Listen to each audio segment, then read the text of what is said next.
So part 2, stop trying to use relationships to fill a void. I'm going to talk about it from a different perspective. I'm going to talk about if you in a relationship with somebody, or you ever dealt with somebody, or you currently dealing with somebody who's thinking about committing suicide because you don't want to be with them no more. I want to talk about the effects that can happen to a person when you break up with them, and how to deal with if somebody is telling you how much they love you and that they can't live without you, and things of that nature. So first of all, if you in a relationship and you currently on bad times with whoever it is you with, whether it be a male or a female, and every time you're not with them or around them, it seems like they start getting insecure, or they start, feeling like you're going to leave them. I want to tell you what to do when you're in them situations. First of all, you need to understand this. A lot of those kind of people is dealing with something internal. They dealing with something, some kind of heartbreak. They done been through something, some kind of childhood trauma. They done went through something. So the best thing you can do is be honest with them, be open with them, and be transparent with them. You dig what I'm saying? And eventually, hopefully that they start trusting you enough to where they start taking your word, for what it is, and not overthinking shit. Because another thing that person said that suggested me to make the last video about stop trying to fulfill a void, childhood trauma or any kind of trauma with a relationship, is they said what to do if a person talking about unaliving themselves if you break up with them. That's a tough question right there. But it depends on the circumstances, and it also depends on context. Is that your baby daddy? Is it your baby mama? Is it your husband? Is it your wife?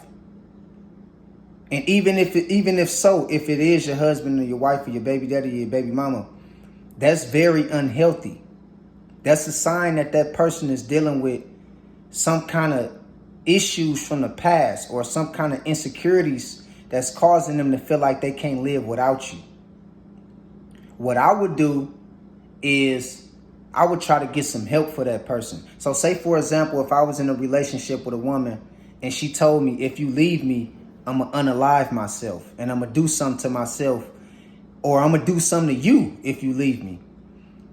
I would consider trying to get that person some help, especially if I really love them, right? Like, especially if it's really my girlfriend and we really just going through hard times, and I'm telling her like, look, it's not the time right now. We need to take a little break. And then she get to telling me how she might end up doing something to herself. I'm going to try to get her some help the best way I could. You feel me? Because that's very unhealthy, man. And that's why I say mental health is just as important than physical health. It is physical health. Health is wealth, man. Understand what I'm saying? So if you got somebody that's telling you, I'm going to do something to myself, or I'm going to unalive myself, I'm going to commit suicide if you leave me, you need to try to go get that person some help, especially if you love them.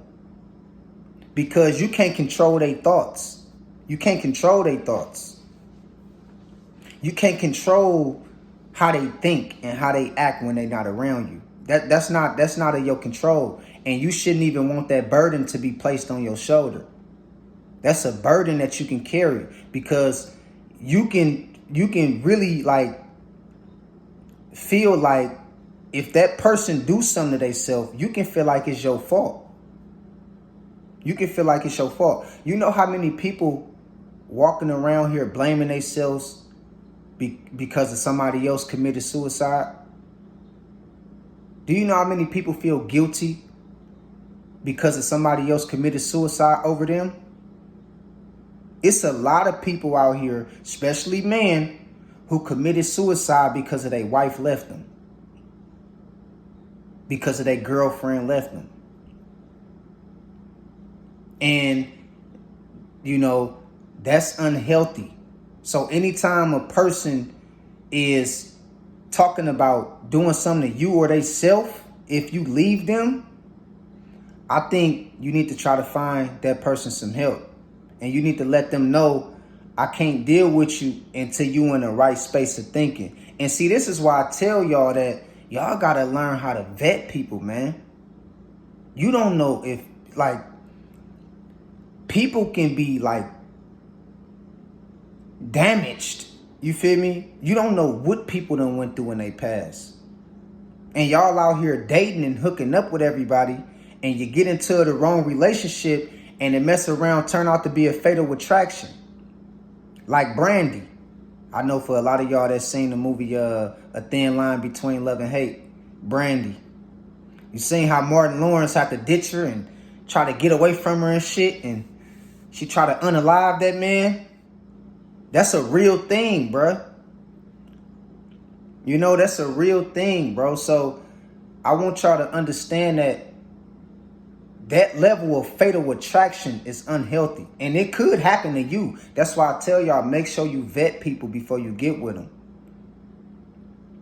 Because a person would be in a wrong state of mind, and they would think that you love them to the point to where if they can't have you all the time, they would think and feel like you don't love them.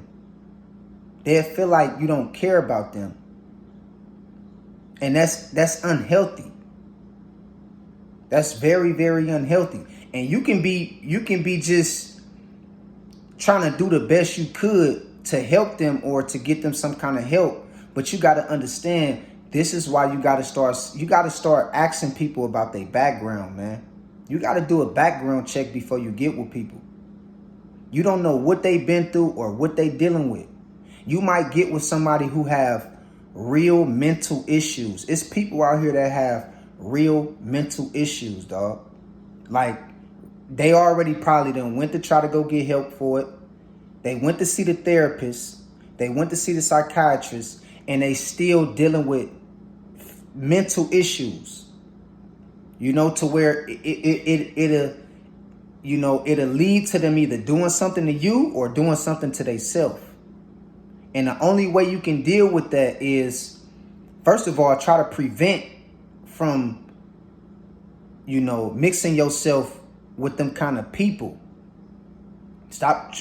Do your best to try to prevent that. That's why you got to ask questions. You got to get to know people before you start sleeping around with them and start trying to, make it serious. That can save you some time, and it might save you your life. The next thing is, if they constantly talking about doing something to themselves, if you leave them, you need to try to go get some help for them if you really love them, if you really still want to be with them. If you don't have no plans of being with them because they talking about doing something to you or yourself, you need to distance yourself from them and get away from them. Because it's clear that they have some kind of mental issues going on. And you don't know what this person might wake up and try to do to you one morning. They might just wake up one morning and decide to end it all. You feel me? They might decide to end it all. End their life, take your life, because a life got to them in some kind of way. So first of all, the solution is ask questions before you get into a relationship with a person. Before you think about taking it serious with them, you need to go try to meet their family. Go try to meet their mama if you could. Go try to meet they folks. That way you can get a advantage of understanding who you dealing with. You can kind of get some background on them. That's the first thing. The second thing is, if it's keep going on and they keep telling you that they're going to do something to you if you leave them, or they're going to do something to themselves, you need to go try to get them some help. or you need to distance yourself from them. You dig what I'm saying? Because you don't want to lose your life because of somebody else is dealing with childhood trauma and mental issues that they never got over.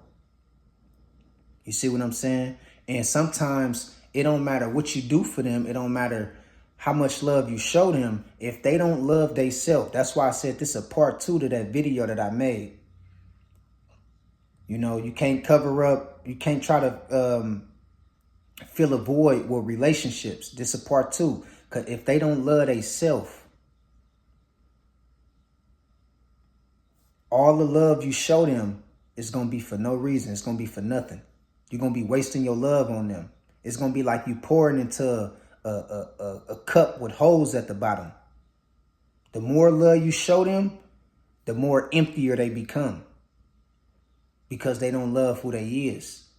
And they lacking self-love, and they suffering from whatever that they was dealing with. And you got to understand, sometimes it's best to separate yourself from them. And if you could, before you even get in that situation, get to know them people folks, man. Go try to meet them people folks. Go try to meet them people. See if they got sisters or relatives or parents that you can meet. Just to get some insight on them and some background information. That shit is needed. Because the last thing you want is to wake up one day and a person decide to take your life and take their life over some shit they never got over or they was currently dealing with. Silent depression. You know, silent depression is a real thing. We don't talk about that kind of stuff. Everybody talking about how they want a woman with a big ass. You know, all the women talking about how they want a man with 6 figures. But ain't nobody talking about silent depression. Understand that shit is real, and it'll cost you your life. And it'll put you in a state to where you have to carry the burden of that person because of you might fall in love with them. And then now you feel like, damn, I don't want to leave them because if I leave them, they might unalive themselves and that shit gonna be my fault. Now you got to walk around with that burden on you. And you got to see, that's why I say y'all got to learn how to background check people, man. Because once you get into a relationship like that, it's going to be hard to find a way out of that shit. You feel what I'm saying? Especially if you really love a person. And I ain't talking about a person you just met or somebody you just met off the street or something like that. I'm talking about somebody you've been into it with for years. It could be your wife. It could be your husband. It could be your baby daddy. It could be just a long-term relationship. Somebody you've been with for years. And now you got feelings for and you really love them and you really want help for them. That's a tough situation to deal with because you're going to be taking on that burden of feeling like if I do leave and something happened to them, it's my fault and it ain't your fault. And so that's why you need to learn how to vet properly and understand that you got to do your due diligence. You know? That way you won't end up in a situation like that because it's going to be hard to maneuver. And can you imagine if everything you did, a person is just calling your phone every 5 minutes talking about unaliving themselves when you ain't around them, or just talking about it from time to time? I'm going to do something to myself if you don't come see me. I'm going to do something to you if you don't come. That's unhealthy, man. You can't even live your life. You like, damn, I can't get away from this person for fucking 10 minutes without them calling me and making some kind of threat because I'm not around them. And so you got to be careful with people out here, man. Because some people is suffering from silent depression. They really is. You know what I mean? And so at the end of the day, this is a part 2. I wanted to come back and give y'all another perspective, you know? And so, yeah, man, y'all be careful out there and vet people, man. Vet people. And if you could get them some help and they willing to go get some help, take their ass to go get some help, man. You feel me? And so until next time, man, I'll holler at y'all later. I love y'all. Thank y'all for everything. And y'all stay blessed.